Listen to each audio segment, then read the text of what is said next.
वही वो सामने वाला इंसान भी तापसी की उन हरी खूबसूरत आंखों को देखता है जिसमें इस वक्त एक डर साफ नजर आ रहा था। तापसी का हाथ पकड़ना और उसे खिड़की के पास लेकर आना, ये सब उस इंसान ने इतनी फुर्ती से किया था कि तापसी को तो पता ही नहीं चला कि कब वो वहां से यहाँ तक पहुंच गई। इस वक्त तापसी उस इंसान के बहुत करीब खड़ी थी। तापसी की तो डर से हालत खराब होती जा रही थी। उसे लग रहा था कि आज ये चोर उसका गला दबाकर यहीं से ही उसकी भगवान के पास की टिकट काट देगा। वही वो सामने वाला इंसान तापसी की उन बड़ी बड़ी हरी आंखों को देख रहा था। उसे लगा मानो उसने पहले भी कहीं ये आंखें देखी है। और पता नहीं क्या खिंचाव था उन आंखों में कि वो उन आंखों से अपनी नजर ही नहीं हटा पा रहा था। और जिस जुनून से वो तापसी की आंखों को देख रहा था, तापसी की तो डर से उतना ही ज्यादा हालत खराब हो रही थी। तापसी अब झटापटाने लगी थी खुद को उनकी गिरफ्त से छुड़ाने के लिए। पर उस इंसान की पकड़ इतनी मजबूत थी कि तापसी उसकी पकड़ से हिल तक नहीं पा रही थी। अब तापसी अपने मन में ही कहती है, हाय राम, वो कौन सी मनहूस घड़ी थी जब मुझे प्यास लगी और मेरी नींद खुल गई। अरे मैं पानी के लिए अगर बाहर ही नहीं आती तो कम से कम ये चोर बाद में मुझे मीठी नींद में ही मार देता, जिससे कम से कम मुझे मरने का दर्द और एहसास तो नहीं होता। अब तो पता नहीं है कितनी दर्दनाक मौत देने वाला है मुझे। ये सोच सोच कर ही तापसी की हालत खराब हुई जा रही थी। फिर अचानक तापसी को कुछ याद आता है और वो अपने मन में कहती है, कहीं ये उस विद्युत का आदमी तो नहीं है जो मुझे ढूंढते हुए यहाँ तक पहुँच गया हो। ये बात दिमाग में आते ही तापसी की जान निकली जा रही थी। वही वह सामने वाला इंसान तापसी के मन की बातों से अनजान बस उसकी आंखों में डूबा हुआ था। तभी पूरे रूम की लाइट्स ऑन हो जाती है और पीछे से आवाज आती है, तने। उस आवाज को सुनकर वो इंसान जिसने इस वक्त तापसी का एक हाथ से वो हॉकी वाला हाथ पकड़ा हुआ था और दूसरे हाथ से अभी तक उसने उसका दूसरा हाथ पकड़ लिया था, वो पीछे से अपना नाम सुनकर पीछे मुड़कर देखता है। इतने में उसकी पकड़ तापसी पर थोड़ा ढीली पड़ जाती है। तापसी ये देखकर उसे एकदम से खुद से अलग करके तुरंत पीछे खड़े साहिल के पास भागती है और हाफते हुए कहती है, साहिल साहिल ये देखो यहाँ चोर घुस आया है। साहिल तापसी के मुंह से तने के लिए चोर शब्द सुनकर हैरान रह जाता है। अब तो साहिल के चेहरे का रंग ही उड़ गया था, ये सोचकर कि ना जाने तने तापसी के साथ क्या करेगा। तापसी ने पहली गलती तो उसके कमरे में आकर कर दी थी और दूसरी गलती उसे चोर कहकर। तापसी इससे पहले कुछ और कहकर अपनी मौत को यहीं पर दावत दे, इससे पहले ही साहिल जल्दी से बोल पड़ता है, तापसी ये चोर नहीं है, ये तो दादी के पोते हैं तने, इस घर के मालिक। साहिल के मुंह से ये बात सुनकर कि जिसे वह अब तक चोर समझ रही थी वो चोर नहीं बल्कि इस घर का मालिक है, ये सुनकर ही तापसी के चेहरे का बचा कूचा रंग भी उड़ जाता है। क्योंकि दादी ने उसे कई बार बताया था कि उनका पूंछा कितना खतरनाक और गुस्सैल है।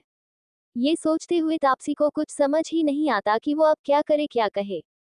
वो हड़बड़ा कर जबरदस्ती हंसते हुए कहती है, ओ तो ठीक है, मैं जल्दी से जाती हूँ और दादी को बताकर आती हूँ कि उनके पोते आ गए हैं।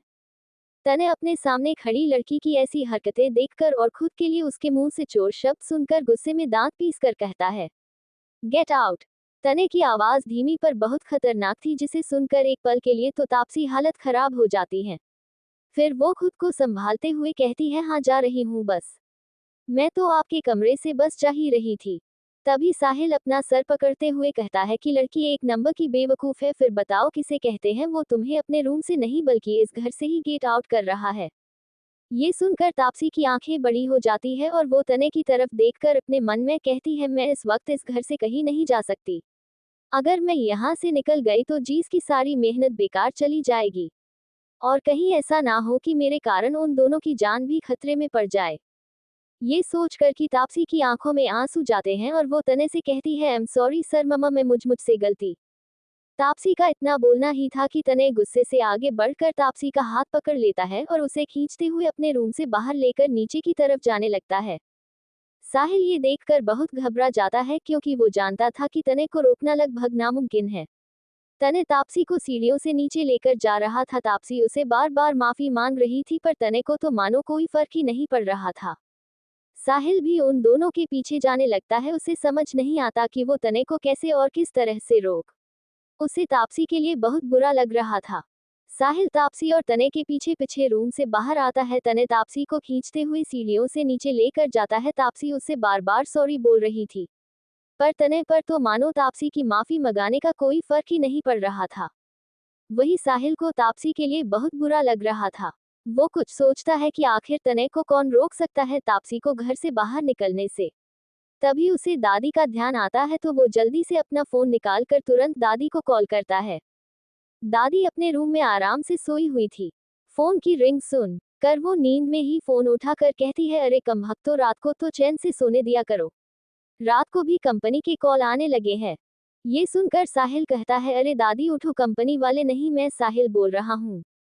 दादी साहिल की आवाज सुनकर कहती है, ओए साहिल खोते, तू इतनी रात को फोन क्यों कर रहा है? साहिल, अरे दादी जल्दी से नीचे आओ, आपके उस खड़ूस पोते ने कांड कर दिया है। दादी, हे कांड कर दिया? कैसा कांड कर दिया और तू किसकी बात कर रहा है तने की? वो घर आ गया। साहिल, हाँ वो घर आ गया और आते हैं अपने साथ एक बमंड लेकर आया है, कांड का बमंड। दादी अब जल्दी से उठकर बैठते हुए कहते हैं, अच्छा सुन, तने किसी लड़की के साथ है क्या? साहिल, हाँ दादी, अब आप जल्दी आ जाओ। दादी हंसते हुए कहती है, अरे तू भी न साहिल एक नंबर का बेवकूफ है, अरे पुत्र उसे कांड नहीं रोमांस कहते हैं, रोमांस। साहिल ये सुनकर अपने फोन की तरफ देखकर अपने सर पर हाथ मारते हुए कहता है, ये दादी भी ना पूरी फिल्मी दुनिया में रहती है। फिर साहिल दोबारा से कहता है, दादी तने कोई रोमांस नहीं बल्कि आपकी प्यारी तापसी को इस घर से बाहर फेंकने जा रहा है।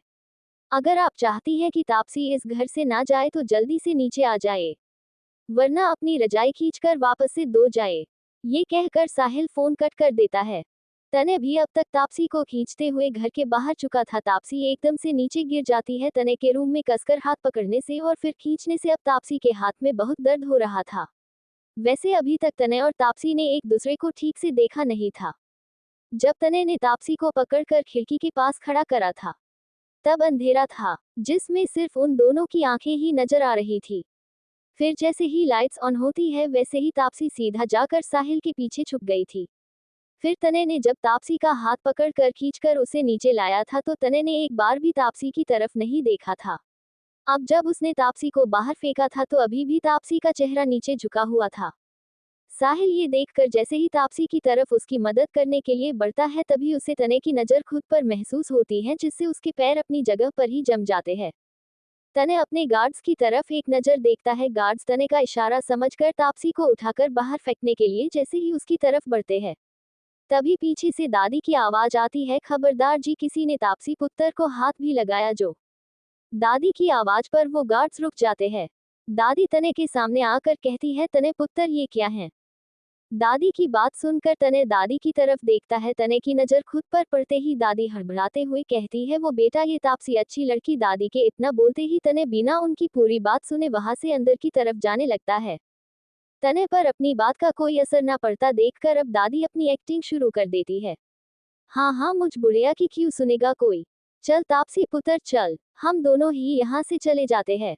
ये कहकर दादी तापसी की तरफ बढ़ती है और तापसी को खड़े कर उसके चेहरे पर हाथ फेरते हुए कहती है, तू ठीक है पुत्र? दादी को देखकर तापसी के आंखों में आंसू आ जाते हैं।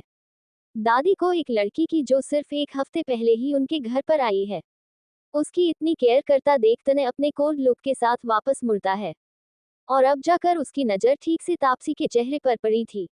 एक पल के लिए तने तापसी को देखता ही रह जाता है और फिर दूसरे पल खुद को संभालते हुए वो एक नज़र अपने गार्ड्स को देखता है जो अभी तने की तरफ ही देख रहे थे, उसके अगले ऑर्डर का वेट करने के लिए। तने एक नज़र उनको देखकर वहां से सीधा लिफ्ट में चला जाता है अपने रूम में जाने के लिए। वही एक गार्ड्स कहता है, दादी आप दोनों अंदर जा सकती है। दादी जो अब तक जोर जोर से रो रही थी, ये सुनकर अचानक उनका रोना बंद हो जाता है और वो साहिल जो उनके पास में ही खड़ा था उसके कंधे पर मारते हुए कहती है, अरे खोते, मेरी शकल क्या देख रहा है, जा जाकर बच्ची के लिए दवाएं और पानी लेकर मेरे रूम आ। साहिल जो हैरानी से दादी की तरफ देख रहा था कि अभी अभी तो वो इतनी जोर जोर से रो रही थी तो एक सेकंड में ही उनके फेस एक्सप्रेशन कैसे चेंज हो गए। वही दादी अभी भी साहिल को ऐसे खड़ा देखकर अपने पैर साहिल के पैर के ऊपर रख देती है, जिससे साहिल एक आह की चीख के साथ दादी की तरफ देखता है। दादी, तू अभी भी यहीं पर खड़ा है? अब साहिल जल्दी से अंदर चला जाता है और दादी तापसी को लेकर अपने रूम में आ जाती है। तापसी के हाथों में दवाएं लगाकर वो उसके साथ थोड़ी देर बैठकर उसे समझाती है कि तने एक अलग तरह की इंसान है जिसे अपने आसपास किसी की भी मौजूदगी पसंद नहीं है। दूसरी तरफ तने अपने रूम में बैठा अपने लैपटॉप पर कुछ काम कर रहा था। उसकी आंखों और फेस पर इस वक्त कोई भी एक्सप्रेशन नहीं थे। वो अपने लैपटॉप पर काम करते हुए अंकित को कॉल करता है। अंकित, जो इस वक्त आराम से सोया हुआ था, वो नींद में ही हेलो बोलता है। तभी उसके कान में तने की कोल्ड वॉइस पड़ती है, अभी निकलना है। तने इतना बोल फोन कट कर देता है। वही अंकित की तो तने की आवाज सुनकर ही नींद ही उड़ गई थी। फोन कट हो जाने के बाद वो फोन की तरफ देखकर फोन को अपने माथे पर मारते हुए कहता है, ये कैसा निशाचर इंसान है, ना खुद रात को सोता है और ना मुझे सोने देता है। हे भगवान, ऐसी कौन सी मनहूस घड़ी थी वो, जब मैं इसका असिस्टेंट बना था।